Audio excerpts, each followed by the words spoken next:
ठीक बा, जीतना पनी ओकर मलाल हमरो बा, एजा के जनता के भी बा। लेकिन चुनाव में हार जीत दोनों होला, लेकिन हारला के बाद हम कहाँ बैठल बनी, हम तो वही प्रकार के सेवा में लागल बनी। जहाँ तक रहल बाढ़ के मामला, तो बाढ़ में हमने के काफ़ी काम के लिए बनी। बाढ़ के अभी जितना रुआ काम चलता 199 करोड़ रुपया के जब काम चल रहा बा बैकुंठपुर में, वो सब हमारा समय के स्वीकृत करावा। लेकिन कमी कहाँ रहल बा मिथिलेश जी की रुआ दोबारा ना जीत पैनी बैकुंठपुर विधानसभा? देखिए ऐसा बा कि हमनी के जदयू भाजपा के गठबंधन रहे, जदयू के पूरा संगठन निर्दलीय प्रत्याशी के संगे चल गए। मुख्यमंत्री जी के कार्यक्रम हमारा क्षेत्र में ना भइल। जदयू के जे लोग निर्दलीय लड़त रहे वो ये बात के समझावे में सफल हो गए कि नीतीश कुमार जी अगर भाजपा एजा जीत जाई तो नीतीश कुमार जी मुख्यमंत्री ना बने। ये अफवाह फैलावल गई और एकरा चलते जो नीतीश कुमार जी के आधार वोट रहे वो हमारा ना मिलल।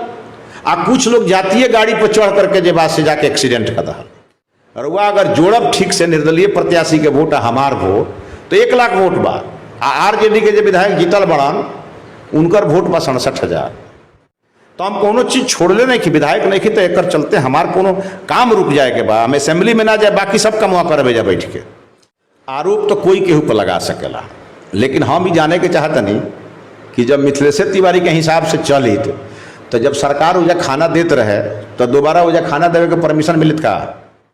तो अगर डीएम साहब खाना देवे के परमिशन दहले या डीएमए साहब रोक दहले तो डीएम साहब बताइए कि हम बताए, तो जेकरा के रोकले ओकरा डीएम साहब पर आरोप लगावे के चाहिए। तो सब लोग के हम ही लौकतनी कि मिथिलेश तिवारी माने घरी जो सुता था वो सपना देखा था तो हमारे देखा था, तो हम का करी, कौना बिल में जाके घुस जाई हम।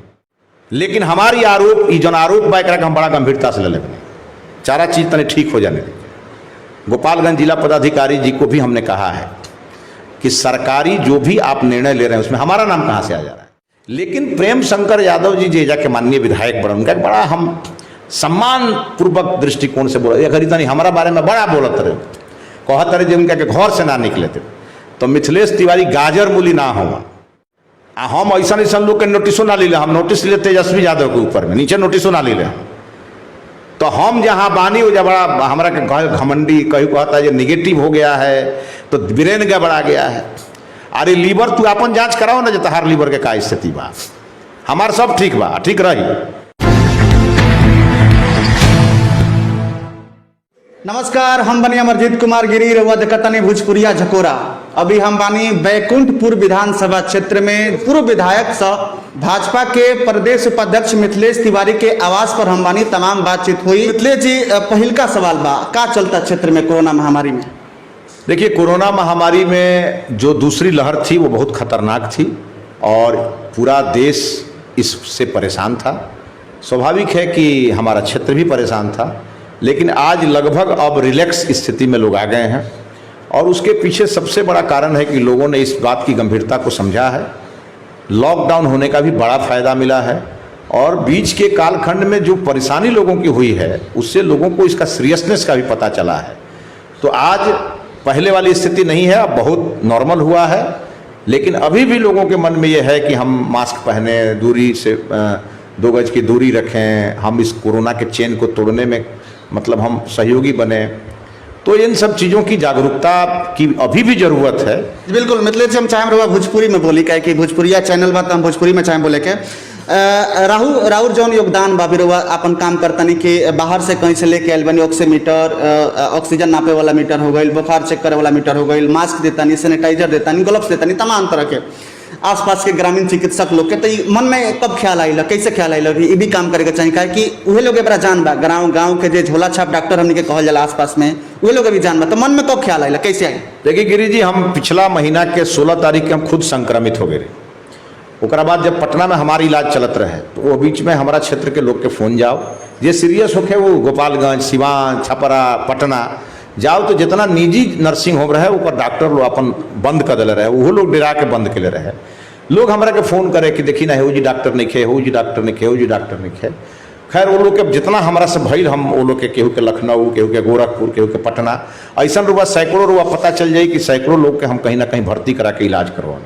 लेकिन वही बेरा हमारा दिमाग में बात आई कि अगर हमने के सारा सुविधा, केहू के ऑक्सीजन नापे के दिक्कत बा, केहू के मान लीजिए थर्मल स्कैनर नहीं है, कई प्रकार के बात सामने आई।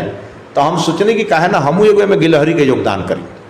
तो हम सोचने कि जब हम ठीक हो जाए, जब हम अपना क्षेत्र में जाए फिर कोरोना के हरा के, तो हम ये सारा चीज़ के व्यवस्था करके जाए। अपना यहाँ जो ग्रामीण चिकित्सक बड़े, केहू RMP बा, केहू के झोला छाप केहू कहेला, केहू ऐसा चिकित्सक बा जे BMS करके भी लोग के इलाज करता, लेकिन ओकरा लगे सम्मान नहीं है। ओकरा लगे ना पल्स ऑक्सीमीटर बा, ना ओकरा लगे थर्मल स्कैनर बा, ना ओकरा लगे PPE किट बा। ये सब चीज़ खातिर हमरा बुझाइल कि हमनी के में आगे आवे के चाहिए। तो हम अपना कई मित्र लोग से बात कैनी, कुछ हमहू अपना पॉकेट से पैसा लगवनी, और रुआ विश्वास ना हुई, लगभग 12-13 लाख के सामान आज के डेट में हम ले आके जब बांटत हैं। हम एमें बैकुंठपुर के धरती से जुड़ल कई लोग, जो कोई बॉम्बे बा, कोई कहीं बा, सब लोग के आह्वान कैनी। बॉम्बे के हमनी के रेवतित के निवासी, बॉम्बे के एक हमनी के भतीजा टाइप के बड़ा, उनका से बात भई तो कहलन जी ना इसमें हम मदद करेंगे चाचा जी, हम लोग इसी के लिए न है, 2 रुपया कमा रहे हैं तो इसमें हम लोग मदद करेंगे।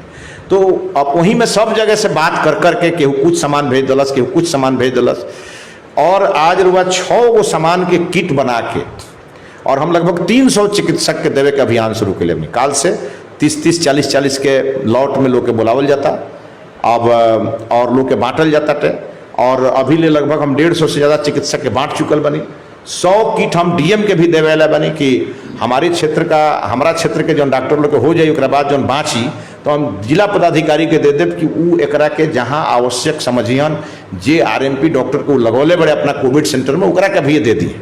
काहे रउरा के जनता पीछे छोड़ दिलस? कहाँ जनता पीछे छोड़लस? 2015 में जितना हमारा वोट आयल, उससे 4000 वोट हमारा ज़्यादा मिलल।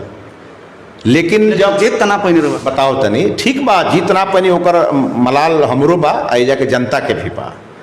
लेकिन चुनाव में हार जीत दोनों होला, लेकिन हारला के बाद हम कहाँ बैठल बनी, हम तो वही प्रकार के सेवा में लागल बने। जौन बात हमारा आज समझ में आयल कि एकर ज़्यादा जरूरत बा, जब कोरोना महामारी के जब दूसरा लहर रहे, वो लहर बड़ा खतरनाक रहे, कपा देवे वाला लहर रहा, तो हो सकता एक बार चर्चा बा कि तीसरा लहर भी आ सकेला। तो हम अपना जनता के सुरक्षा खातिर में आगे बढ़ल बनी। जन पहला लहर रहे तो हमनी सब आदमी खातिर पहला विषय रहे, कोरोना का है जानते ना रहे क्यों, तो वो मेरा बहुत एक के आयल भी तो उतना लोग के ना, लगभग हमारा तो 99% लोग ठीक हो गए, लेकिन एमे ज़्यादा कैजुअलिटी भई। तो ऐसे हमने के ज़्यादा अलर्ट बनी एमें। जहाँ तक रहल बाढ़ के मामला, तो बाढ़ में हमने के काफ़ी काम के लिए बनी। बाढ़ के अभी जितना रुआ काम चलता है 199 करोड़ रुपया के जो काम चल रहा बा बैकुंठपुर में, वो सब हमारा समय के स्वीकृत करावा। लेकिन कमी कहाँ रहल बा मिथिलेश जी की रउआ दोबारा ना जीत पैनी बैकुंठपुर विधानसभा? देखिए ऐसा बा कि हमनी के जदयू भाजपा के गठबंधन रहे, जदयू के पूरा संगठन निर्दलीय प्रत्याशी के संगे चल गए। मुख्यमंत्री जी के कार्यक्रम हमारा क्षेत्र में ना भइल। जदयू के जो लोग निर्दलीय लड़त रहे, वो ये बात के समझावे में सफल हो गए कि नीतीश कुमार जी अगर भाजपा एजा जीत जाई तो नीतीश कुमार जी मुख्यमंत्री ना बनी। ये अफवाह फैलावल गई, और एकरा चलते जो नीतीश कुमार जी के आधार वोट रहे वो हमारा ना मिलल। आ कुछ लोग जातीय गाड़ी पर चढ़ करके जे बात से जाके एक्सीडेंट कर दहल। और वह अगर जोड़ब ठीक से निर्दलीय प्रत्याशी के वोट हमार वोट तो 1 लाख वोट बा। RJD के जो विधायक जीतल बड़न उनकर वोट बा 67,000। तो अब समझ सकता नहीं कि कितना वोट के ब्रीच ऑफ वोट भइल। हमारा यहाँ जातिवाद इतना प्रचंड हावी हो गई चुनाव में, आज वह लोग पछता रहल बा, और ये पूरा चुनाव चल गई जातिवाद पर। और वह सब जानता नहीं कि हमारा जाति के जा कम वोट बा। हालांकि हम तनी ये सब पर ना सोची ले बहुत ज़्यादा, हम तनी ऐसे ऊपर सोचे वाला आदमी है। हमारा नारा भी रहे पहला चुनाव में, जातिवाद बीमारी है, दवा मिथिलेश तिवारी। हमार सीधा रहे कि हमार भारत के सरकार केंद्र में हमार सरकार बा, एजा हमार सरकार बिहार में बा। हम अगर जितना चीज़ के हम माने नेव दिले रही, मैंने जितना चीज़ के हम वो बेरा प्रयास के लिए रहनी, अगला 5 साल में ओकरा के हम पूरा धरातल पर ले आते रहते, जौन ही ना हो पावले में। लेकिन हम छोड़ले नहीं क्यों। अभी हम 2 मिनिस्टर से मिल के नहीं, अभी क्षेत्र में आवे के पहले हमने के पकहा में लगभग 27 करोड़ के एगो रोड जौन आज तक ना बनल कोई से, वो दियारा में पूरा 20,000 के आबादी खातिर कोई सड़क नहीं, वो सड़क के पूरा सैंक्शन करा के हम अपना क्षेत्र के चुनाव के पहले, लेकिन उनमें TS ना भई रहे, तभी मंत्री से मिल के TS करावे खातिर हम कह के आई। तो हम कोनो चीज़ छोड़ले नहीं कि विधायक नहीं कि तो एक चलते हमार कोनो काम रुक जाए के बा, हम असेंबली में ना जाए, बाकी सब काम वहाँ करबे जा बैठ के। एगो और सवाल बा, वर्तमान विधायक प्रेम शंकर यादव के आरोप बा कि मिथिलेश तिवारी जो हमार खाना जात रहा आइसोलेशन सेंटर पर, चाहे वो झाझवा होके चाहे रेवतीत होके, वो जी वहाँ के बंद करवा देनी है डीएम साहब से बात करके, चाहे अपन वहाँ के पावर के इस्तेमाल पहले बनी, कहे कि भाजपा में वहाँ के प्रदेश उपाध्यक्ष बने, ओकर इस्तेमाल करके वहाँ के बंद करवा देनी। आरोप मिथिलेश तिवारी के ऊपर आरोप तो कोई केहू पर लगा सकेला, लेकिन हम ही जाने के चाहते नहीं कि जब मिथिलेश तिवारी के हिसाब से चली तो जब सरकार उजा खाना देते रहे तो दोबारा उजा खाना देवे के परमिशन मिलत का? तो अगर डीएम साहब खाना देवे के परमिशन दले या डीएमए साहब रोक दले तो डीएम साहब बताइए कि हम बताए, तो जेकरा के रोकले ओकरा डीएम साहब पर आरोप लगावे के चाहिए। तो सब लोग के हम ही लौकत नहीं कि मिथिलेश तिवारी माने घर जो सुता था वो सपना देखा था तो हमारे देखा था, तो हम का करी, कौना बिल में जाके घुस जाई हम। लेकिन हमारी आरोप जन आरोप बा एकरा के हम बड़ा गंभीरता से ले लेंगे, सारा चीज तने ठीक हो जाने। गोपालगंज जिला पदाधिकारी जी को भी हमने कहा है कि सरकारी जो भी आप निर्णय ले रहे हैं उसमें हमारा नाम कहाँ से आ जा रहा है? भोजपुरी में सरकारी निर्णय मान लीजिए डीएम साहब सरकारी निर्णय कैले सर उहे रोक दहल है, तो हमारे नामों में क्या मतलब रहे? हम तो जानते ना रहे के का करता। लेकिन प्रेम शंकर यादव जी जे जाके माननीय विधायक बन, उनका बड़ा हम सम्मान पूर्वक दृष्टिकोण से बोला, घड़ी तनी हमारा बारे में बड़ा बोलत रहे, कहत रहे जो उनका के घर से ना निकले थे। तो मिथिलेश तिवारी गाजर मूली ना हुआ, हम ऐसा लोग के नोटिसो ना ले, हम नोटिस ले तेजस्वी यादव के ऊपर में, नीचे नोटिसो ना ले। तो हम जहाँ बानी वो जब बड़ा हमारा के घमंडी कहीं कहता है जो निगेटिव हो गया है तो ब्रेन गड़बड़ा गया है। अरे लीवर तू अपन जांच कराओ ना, जो तहार लीवर के का स्थिति बा, हमार सब ठीक बा, ठीक रही। हम कभी ये सब निगेटिव काम में ना लागी ले, लेकिन हम भी बात कहले रही फेसबुक लाइव के माध्यम से, जब हमारा पर आरोप लागल तो हम क्लियर बोलनी कि भाई सुना लो, तहरा अगर लोग के सेवा कर से तरह के थोड़े क्यों रोक ले बा। पीएमसीएच एनएमसीएच से लेकर के या कोविड सेंटर बैकुंठपुर तक जितना भी सरकारी संस्था बा वजह सरकार खाना पहुंचाते बा, तो एक जगह 8 आदमी में, एक जगह 5 आदमी, तो 13 आदमी के खाना सरकारों देता है, तू देता, का फायदा बा?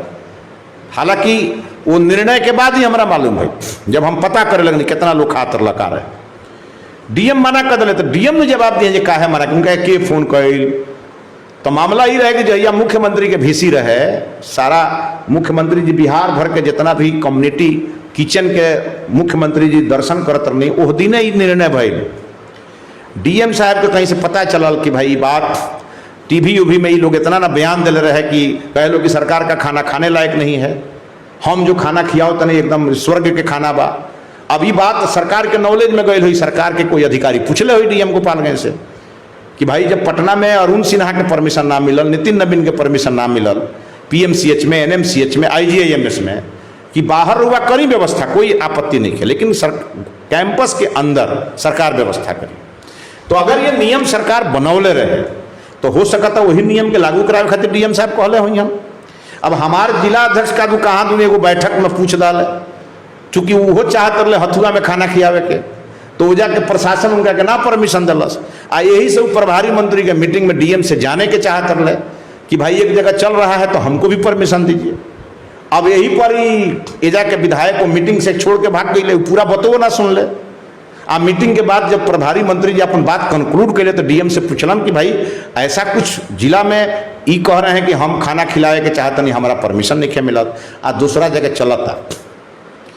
तो डीएम साहब एक के देखे के चाहिए कि नियम का कहता, वही पर डीएम साहब कुछ कैले हो हम। तो हम तो मीटिंगों में ना रही। अगर भाजपा के जिलाध्यक्ष ये बात को उठावल है तो वो तो ऐसे उठौले कि वो हथुआ में खाना खियावे के चाहते रहे होंगे, जब परमिशन ना मिलत रहे। ये हो सकता कि वो इशारा पर वहाँ को उठौले, हमारे इशारा पर सब लोग चलता का, तो कहले ओके, माने हम इतना बड़का हो गए हमारे इशारा पर सब लोग चलता।